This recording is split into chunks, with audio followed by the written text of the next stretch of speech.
എല്ലാവരും അന്ന് വോട്ടെണ്ണി തീരുമ്പോൾ വഴിക്കടവ് പഞ്ചായത്തിൽ ഭൂരിപക്ഷം കിട്ടി, മൂത്തടം പഞ്ചായത്തിൽ ഭൂരിപക്ഷം കിട്ടി, എടക്കരയിൽ കിട്ടി.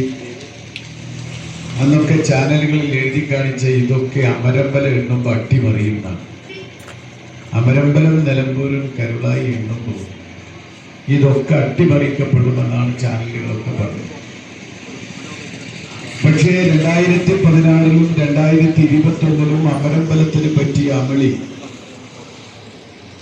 നിങ്ങളത് തിരുത്തിക്കുറിച്ചു എന്ന് മാത്രമല്ല, ഒരു നല്ല ഭൂരിപക്ഷം അമരമ്പലത്തുനിന്ന് നിങ്ങൾ UDF സ്ഥാനാർത്ഥിയായി എനിക്ക് നൽകാൻ സാധിച്ചു എന്നതിൽ നിങ്ങൾ എങ്ങനെയാണ് അഭിനന്ദിക്കേണ്ടത് എനിക്കറിയില്ല.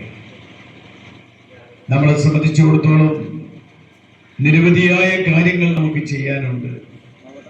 ഇവിടെ സന്തോഷം സൂചിപ്പിച്ചതുപോലെ സന്തോഷം ഇവിടെ സൂചിപ്പിച്ചത് 9 വർഷമായി നമ്മൾ നിലമ്പൂരിന്റെ എല്ലാ പ്രവർത്തനങ്ങളും പിന്നോട്ടടിച്ചു. നമുക്ക് അതിനെയൊക്കെ മുന്നോട്ട് കൊണ്ടുവരണം. എൻ്റെ മുൻപിലുള്ളത് ആകെ 8 മാസമാണ്.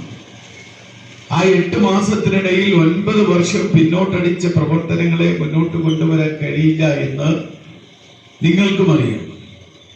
പക്ഷേ നമുക്ക് ചില കാര്യങ്ങൾ ചെയ്തേ പറ്റൂ. നിരവധിയായ കാര്യങ്ങൾ ഇങ്ങനെ